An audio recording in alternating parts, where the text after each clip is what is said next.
Hello guys and welcome to my channel. My name is Jesper and on this channel here we are talking about skincare, hair care and all those sort of things that are supposed to make you look very young for a long time, or that's kind of like the end goal here really. So today we're going to talk a little bit about sunscreen, because that is something that is really important in order to stem the tide of malice from all this sort of stuff that can cause wrinkles and that sort of nasty stuff. So today we are going to look at these sunscreens from Australia, because I thought Australia it's a hot country, or that's what I've heard and seen on the television, because I've never really been there, but I actually do have some Australian friends actually. So I thought maybe we should have a little look at these Australian sunscreens, and I have this one here from Bondi. So this is a tinted one, and it's an SPF of 50 plus. We have another one here which is a spray and also SPF 50 plus, and then we have this other one here also for the face, and that is an SPF of 50 plus as well. So it's kind of like they are all in the same series, these ones here, but they do actually differ quite a lot, I would say, particularly in regards to the UVA protection. So if we are going to look at these ones here, we have this one that is the tinted one, and we're going to try that on my face a little bit later. But firstly, if we are looking at what are the ingredients, then I would say I thought that maybe Australia, that was something kind of like a developed country. I mean, I know it is, but I just thought they might be on the forefront of these sort of a new modern sun fillers and all that sort of thing, because after all, it's a very hot country. And when they're out there in the bushy outback looking for their opals, they really need something to protect their skin. So I thought they must be doing something that is really great, and I've heard some people saying that's really great. But actually, the Australian friends that I have, they've never spoken about this one here. Don't know why. But now we are testing it, and we are having this one here, and it's a fragrance-free one. They're all fragrance-free, so that's a good thing as a start. But there is just that little other thing, and that is when you're looking at the sun filters that are in here, then we have this one here, and it contains a lot of old-fashioned filters, and this one here as well. And by that I mean they contain a lot of salicylates, and we have spoken about that before, and that is not great, because it could be something that turns into salicylic acid in the body, and that is something that potentially is a hormone disruptor, and so that is not really good. And here we have actually a lot of these salicylates are homosalate, and there is a ethylhexysalicylate, and in this one here there's also something else that is called butyloctylsalicylate. Now that is in itself a UV filter as well, but normally it's not used as a UV filter in sunscreens like this. It's more like you know, to make it more spreadable or have the ingredients mixed better and that sort of thing. But anyway, it is a salicylate, and you don't want a lot of that stuff. So in here you have actually 3 different ones, so you don't really want that. You also have octreocholine in it as well, and you have that in this one here as well. So all in all, I would say I am pretty sure there is a coral reef down in Australia, or at least I have heard about that. And these ones here, I would say that would be a no-go if you're going out in the ocean where there is corals and that sort of thing, because they really don't like it. So that is a no-no if you are going to do that. And I think in Hawaii they really don't like these ones here either. So if you go there, leave these ones at home. Now if we are looking at this one here, it actually has 5 stars, so that is in essence good. But if you're looking at this one here, then it only has, it says here at the back, 3 stars. So that means that though the SPF protection, so the UVB protection is SPF 50 plus, then the UVA protection is not that great. Actually, it's down to about 60% of the UVB protection, and that means that it's not a very good protection for UVA. So if you are a little bit afraid of UVA and the damage and all that sort of thing, I would say this one here is a no-go one. So really there is no need to really use this one here, I would say. I have tried it on my skin, and will say that it wasn't as greasy as I thought it would be, but it definitely is a little bit more greasy than this one here is. And one of the reasons for that is that this one here, it doesn't contain silica, and it doesn't contain tapioca starch, but it contains something else, and that is benzyl alcohol. And I think that is why it is maybe a little bit less greasy than if it did not contain that, because that is something that can sort of like make oils go a little bit more thin. Like, I think that is why it's in there, but I don't know. But if we look at this one here, which we are going to try on my skin later, then it contains silica and it contains a tapioca starch, and we have spoken about that before, and I've told you that I actually use a little bit of a mix of that and a part of my face first, and then I put my normal sunscreen on top of there afterwards. You kind of like get the same sort of like a mattifying effect. Now this series here, it also has a mattifying product. I couldn't really get it here that easily in the UK, so a lot of these things are a little bit difficult to get, but I managed to get this one here, and I will say it has a color. Does it have a lot of different colors? It's kind of like, if you have dark skin, can you get one that will suit your complexion? I'm afraid not. So I think that I don't know who made this, but maybe it would be some sort of Australians that have a sort of skin color as I have, maybe. But I think actually that when I have seen these programs about Australia and the outback and the bush and all that sort of thing, there are some people that are called the Aborigines, and I'm pretty sure they don't have this color, or that they did not have that when I was informed about them. So obviously they need sun protection as well.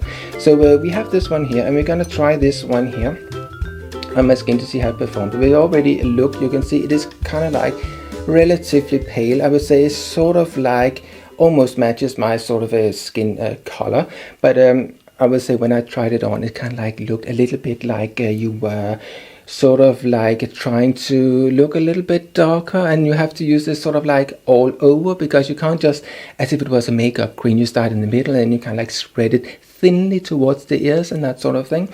You can't really do that, because here you need to have an even layer all over, and yes, it's gonna look absolutely awful, but let's have a go.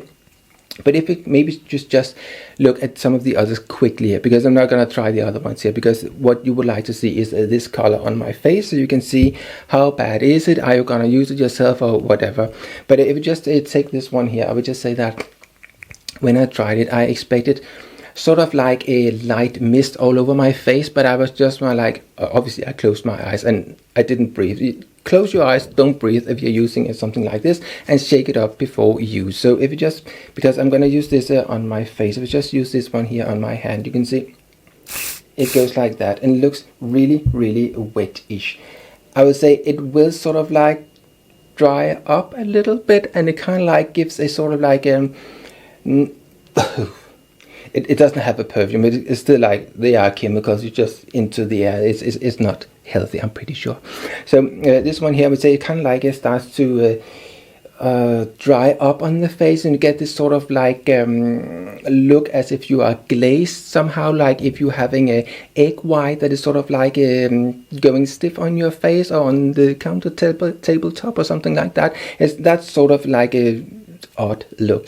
And another thing is, of course, normally when we are trying sunscreens, we will have a spoon like this, and in here there is actually 1 milliliter. So for my face I would use 1.25 milliliter, but that would be for my neck and my ears as well. So normally I just take 1 milliliter and just put it on my face. I should put it on my neck, I know, but usually I really don't.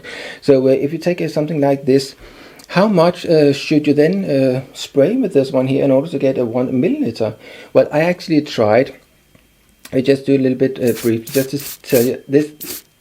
I mean, this is obviously, I mean, this is, I mean, just for doing that, you can see you get a little bit of this stuff here. It kind of like tells you actually need to spray rather a lot on your face in order to get the amount that you need, in order to make sure that you get the correct protection. So something like this, I would say, yeah. Is it very useful? No, I don't really think it is. It might be that, yeah, you're out and about and you just need something a little quick just to get a little bit of some sort of protection, and yeah, maybe okay, but it still contains a lot of salicylate, so it's not really great. But now and then, I don't think much would happen from using it now and then. If you are in a little situation where, oh, I don't have anything, I just kind of like, but I just wouldn't use it on a daily basis. So if you just briefly look at this one here, then again it has all these salicylates in it, and it is not really great. So I would say, again, I mean, it came up as being sort of like greasy on the face, but this one here definitely is less greasy. So we can just have a quick look, and yes, it is this sort of white stuff here. and you just smear it out, and it doesn't give a white cast or anything like that, but I will say to begin with, it is a little bit sort of like a greasy, and sort of like, particularly on the cheekbones, sort of like kept being sort of a greasy stuff. And yes, it contains all these salicylates, so it's definitely it's not something I'm gonna buy. So yes, I would leave that on the shelf. Now, when we're looking at these old-fashioned filters, then this one here contains modern filters as well, and there is actually something in here that is called a Tinosorb M, and that is something that can leave a white cast on your face, but lo and behold, this one here is tinted, and therefore it doesn't really matter that there is Tinosorb M in it, because you can't really see it. But I will say we have tried some of these tinted ones before, and particularly from La Roche-Posay, and there I would say there is a lot of iron oxides in it, and kind of like gives a really sort of like a solid block look for color wise, where this one here I would say is a little bit, just for good measure, just shake it up again. It gives more like a sheer sort of look. You can definitely see it, but it's not like a solid block kind of like effect. So if we just take this one here, well, it is relatively thin, so in that sense it's not something that is sort of thick-ish like. So this is just 1 milliliter, and therefore I will not put it on my neck, I will just put it on my face. And again, as I always say, you need to take all of it as best as you can, like that, onto your face, and not all the way into your palms. So just up like that, and there you go, around. And make sure that all the stuff actually gets onto your face and the temples and all that sort of thing. Because the more you leave in your hands, obviously, the less you get onto your face. And then if you don't get enough onto your face, you have guessed it, you don't get the correct protection. So that's a little bit of an issue. Now, I don't have any cream on my skin. I just washed it with a microfiber cloth and lukewarm to coldish water.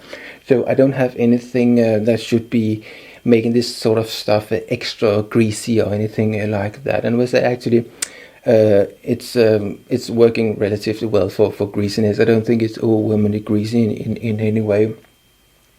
So in that sense, it's okay, but that is because it contains terpoic acid and silica, and that is basically the sort of a gold standard for keeping a sunscreen matte and pleasant on the skin. So now you can see that it blends in relatively nice to my skin, but still it depends on the light. Here it might be a little bit more like a bluish, whitish light, but in sunlight it looks a little bit more like a are you well or are you ill, kind of like have some like flaming sort of like-ish look going on, and it just looks odd really.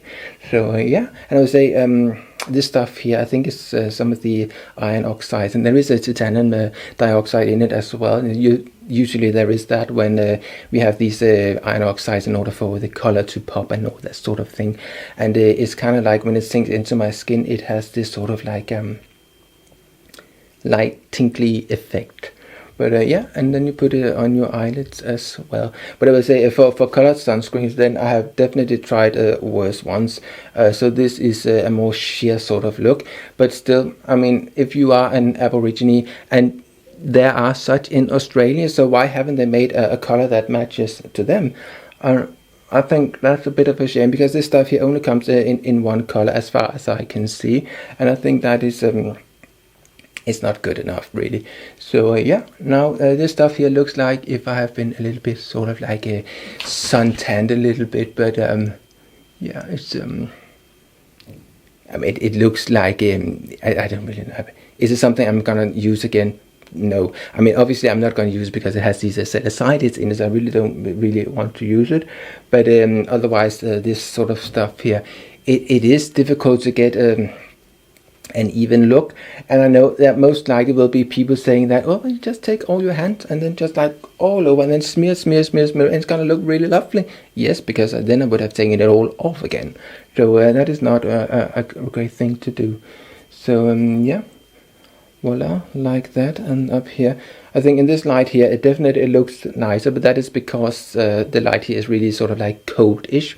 So if you just have a little bit of a warm tone in the light or something like that, definitely this will sort of like look a bit weird. And also think that when you have something that has a color in it, you have maybe a tendency to like smear it more and more and more and more and more, and then just kind of like maybe the protection sort of like goes out the window somehow. So yes, this stuff here, it will sort of like look like this.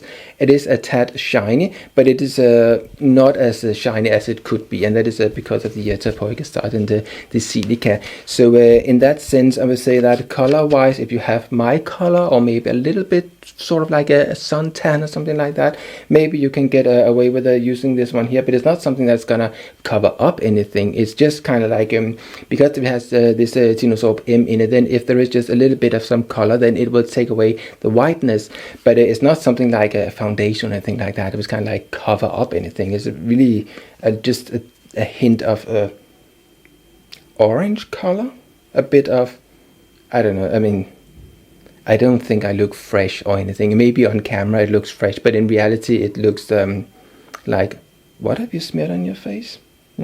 It looks odd, and yes, it is a tad sort of like greasy. It will sort of like go less and less greasy, but and it kind of, I can feel it's kind of like tingling on my face, but I think that's the iron oxide and titanium dioxide. So am I gonna buy this stuff here again? No, I'm not. And if I were to go outside, I mean, normally where I've been filming, I will go for a cafe latte. And will I go into a shop looking like this? No, I wouldn't really feel myself. So I would definitely take this stuff off before I go for a drive. So am I going to buy any of this here? Well, I guess you have already guessed. No, I am not going to buy any of this Aussie stuff here. So yes, that was my little verdict. I mean, in general, just if you have these sort of like sprays, you just have to think that it is just in an emergency sort of like situation, and definitely close your eyes obviously, and don't inhale the stuff, but you really don't know how much of the stuff you will be getting on your face basically. So that is one of the drawbacks with something like this. So yes, that was the little verdict on this stuff here. It's not something I'm gonna buy again. So yeah, there you go. If you'd like to see more of this sort of videos, please subscribe, hit the bell, and do all those things you must do in order to be notified when I upload more of this sort of videos. Thank you for watching. See you. Bye.